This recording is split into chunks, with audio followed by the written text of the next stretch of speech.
እናትና ልጅ ቤተክርስቲያን ሄደው ሲመለሱ ማን ነው እስኪ እንደኔ ካሁን ተዋወቁ ብሎ ሰፍ ብሎ ሲጠብቅ የነበረ እንግዲህ ሀናና ወይዘሮ ሜላት ቤተክርስቲያን ጧት ላይ ሄደው ነበርና ሲመለሱ ልክ መጀመሪያ ላይ ድሮ ሀና በልጅነቷ ስታደርግ የነበረውን ኬክ እንደምትወድ እንዲሁም ደግሞ ሐኪም እንደምትሆን የነገረቻትን ወይዘሮ ሜላት እያስታወሰች ለሀና ስትነግራት ነበር።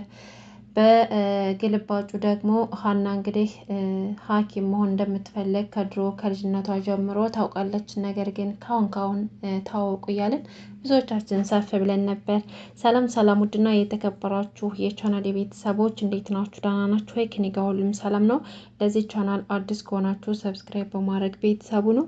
እንዲሁም ነባር ቤተሰቦች እንኳን ደህና መጣችሁ። ዛሬ እንግዲህ ኖላዊ ክፍል 32ን ይዤ መጥቻለሁኝ። አብራችሁን ቪዲዮን እስከ መጨረሻው ድረስ ተከታተሉኝ። እንግዲህ ሀና በጧት ወደ ወይዘሮ ሜላት ቤት ሄዳ ቁርስ ለማዘጋጀት ስትዘጋጅ ወይዘሮ ሜላት ወደ ቤተ ክርስቲያን ሊሄዱ ተዘጋጅተው ነበርና ሀንዬ ለምን አብረሽኝ አትሄጂም? ነይ እንሂድ፣ አብረን እንሂድና ቤተ ክርስቲያን ደርሰን እንመለስ ስትላት ሀና ደግሞ እንዴት እኔ ነኝ አብሬው የምሄደው? እኔ እኮ ገና ስራ አልጨረስኩም። ሰላምዬ የለችም እንዴ? ለምን ከሰላም ጋር አይሄዱም ብላ ስትጠይቃት ሰላም እንደተኛችና መሄድ እንደማትፈልግ እንዲሁም ደግሞ ሚናሴም ደግሞ ሲያጠናድሮ አሁን ላይ ተኝቷል። ስለዚህ ብቻዬን ከመሄድ ለምን አንቺ ጋር አንሄድም ብለው ሀሳብ አቀረበችላት። ሀናም ደግሞ ስራ እኮ አልጨረስኩም ገና ደግሞ ለልጆችም ቁርስ አልሰራሁም አለች። እንግዲህ ወይዘሮ ሜላት ደግሞ ምንም ችግር እንደሌለውና እነሱ ከተነሱ ለራሳቸው ቁርስ ሰርተው መብላት እንደሚችሉ ነገረቻትና አብራት እንድትሄድ ጠየቀቻት። ሀናም ደግሞ እሺ ግን እኮ ነጠላ አልያዝኩም አለች። ምን ችግር አለ ታዲያ? ሂጂና ክፍሌ ከቁም ሳጥኔ ውስጥ ነጠላ አምጥተሽ ልበሽና አብረን እንሂድ። ይልቁንስ ሰላም ድምፅሽ እንዳሰማውና እንዳትጮህብሽ በጧቱ ቀስ ብለሽ ገብተሽ አውጭና እኔ እንሄድ ብላ ሀናን ይዛት ወደ ቤተ ክርስቲያን ትሄድና እዛም ጸሎት አድርገው ተሳልመው ከጨረሱም በኋላ ሲመለሱ መንገድ ላይ ሀንዬ እስኪ ኬክ ልጋብዝሽ አለች። ሀናም ደግሞ ኬክ እንደምትወድና ኬክ ከበላች እንደውም ለረጅም ጊዜ እንደሆናት ነገረቻት። ምን ነው ትወጃለሽ እንዳለቻት፣ አዎ እወዳለሁኝ፣ አባቴ ጋር ሁኜ እበላ ነበር ድሮ። አሁን ግን ገንዘብ ስላጠረኝና እጅ ላይ ምንም አይነት ገንዘብ ስለሌለኝ እምሰራውንም 5-10 እያልኩኝ ለአባቴ ማሳከሚያ እያጠራቀምኩኝ ስለሆነ ምንም ለኬክ እምገዛበት ገንዘብ የለኝም። ስለዚህ ከበላሁኝ ረዥም ጊዜ ሆኖኛል። አባቴ እንኳን በእኔ ምክንያት እኮ ኬክ ለምደዋል ትላታለች። ከዛም በኋላ ወይዘሮ ሜላትም እና ኬኩን አባትሽ ናቸው ያስለመዱሽ አለቻት። አይ አባቴ ነው እንጂ ከኔ የለመደው ሁሌም ለእኔ ስለሚገዛልኝ በዛው እሱም ለመደ ብላ ትነግራታለች።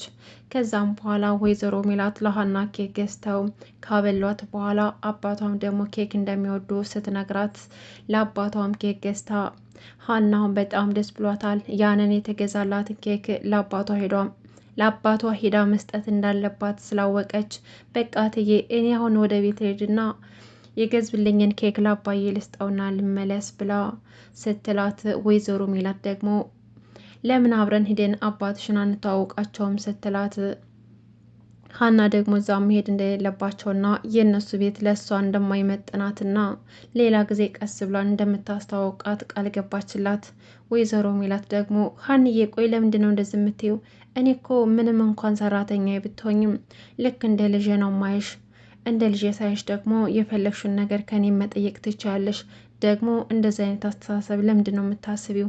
ምንም ችግር የለውም እኮ ሂጄ ብታወቃቸው ብትላትም ሀና ግን ግድ የለም እትዬ ሌላ ጊዜ አስተዋውቆታለሁ፣ አሁን ላይ ዝግጁ አይደለሁም አለቻት።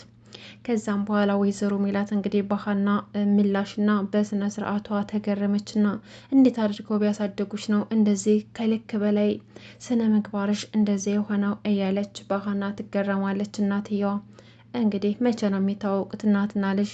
እስካሁን ድረስ እናትና ልጅ መሆናቸው ባይታወቅም ልክ እንደ እናትና እንደ ልጅ ነው እየኖሩ ያሉት። እንዳሰሪና ሰራተኛ ሳይሆን ልክ እንደ እናትና እንደ ልጅ ነው ኖሯቸው። በዛ ላይ ደግሞ ሚናሴም ከዚህ በፊት ምንም እንኳን እህቴ ባትሆኝም ልክ እንደ እህቴ እንደ ሰላም ነው ማየሽ ብሎ አንቺ ጋር ስሆን ሰላም ይሰማኛል እያለም ልክ የእህትነት ፍቅሩን ሰጥቷት ልክ እንደ እህቱ እንደማያት ሲነግራት ሀና በጣም ደስ ብሏት ነበረ። እንግዲህ ሀና ያን የተገዛላትን ኬክ ወደ ቤት ወስዳ ለአባቷ ሰጠችውና አባቷ ግን እዛ ቤት ያለ ሰዓት ስትመጣ ደንግጠው ነበር።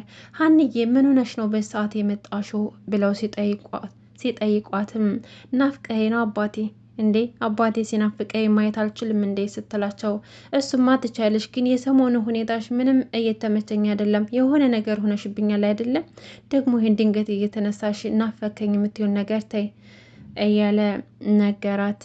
እንዲሁም ደግሞ ድሮ ሕፃን እያለች ትምህርት ቤት ሁና አባቴ ናፍቆኛል ብላ ለመምህራኖቿ ተናግራ ስታስጠራቸው እንደነበረ ያንን እያስታወሱ ይገረማሉ።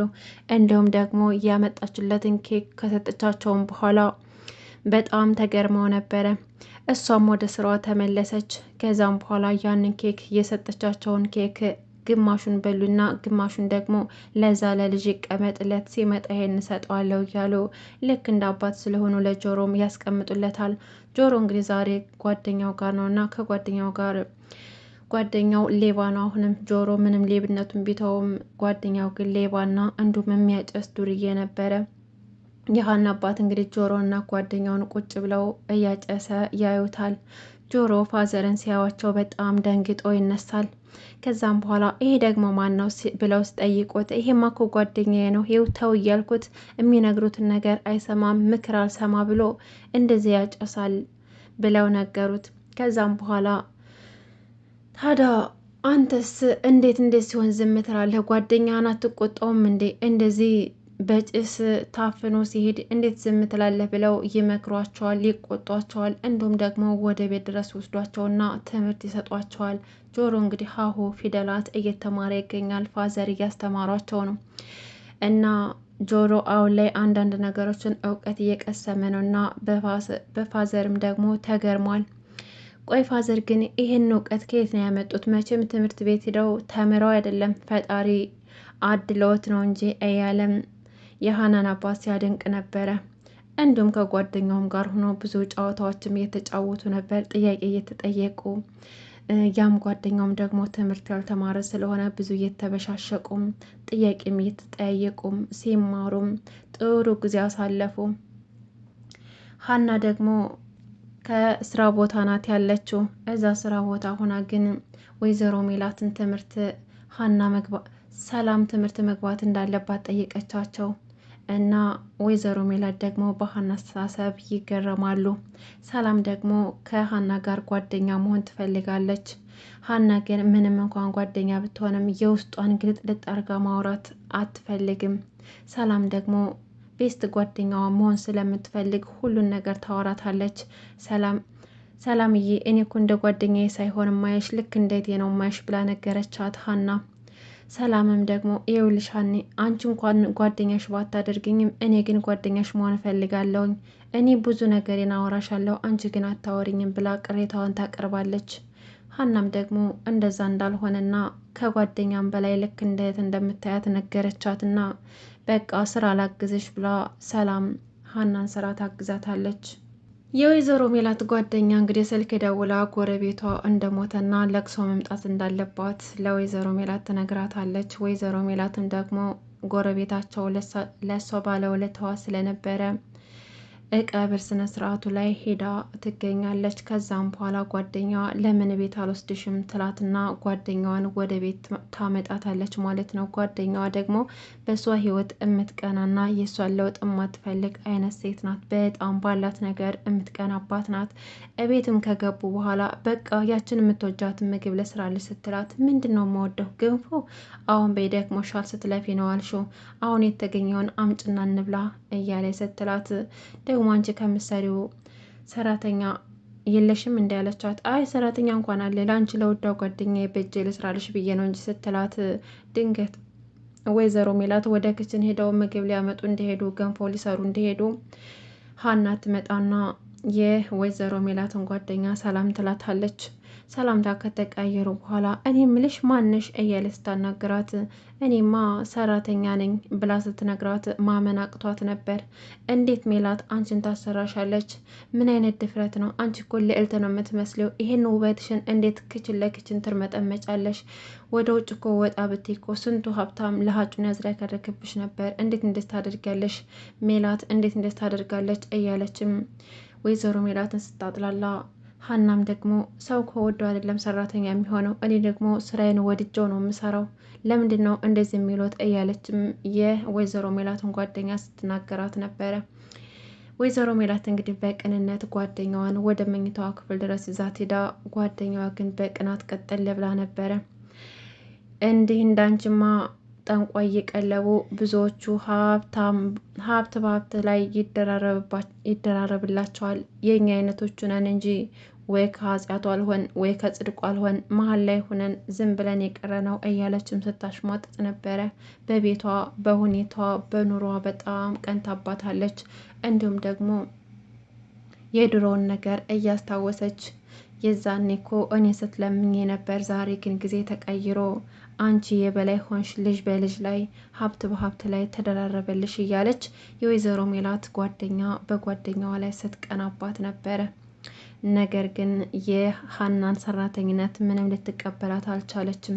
እንዴት ይችን ሰራተኛ ብለሽ ታሰሪያታለሽም ብላ ስትጮህባት ነበረ። ውድና የተከበራችሁ የቻናል ቤተሰቦች ለዛሬ ያስኩላችሁ ኖላዊ ክፍል 32 ይህን ይመስል ነበር። እስካሁን አብራችሁ ስለቆያችሁ ከልብ ነው የማመሰግነው። መልካም ጊዜ ተመኘውላችሁ።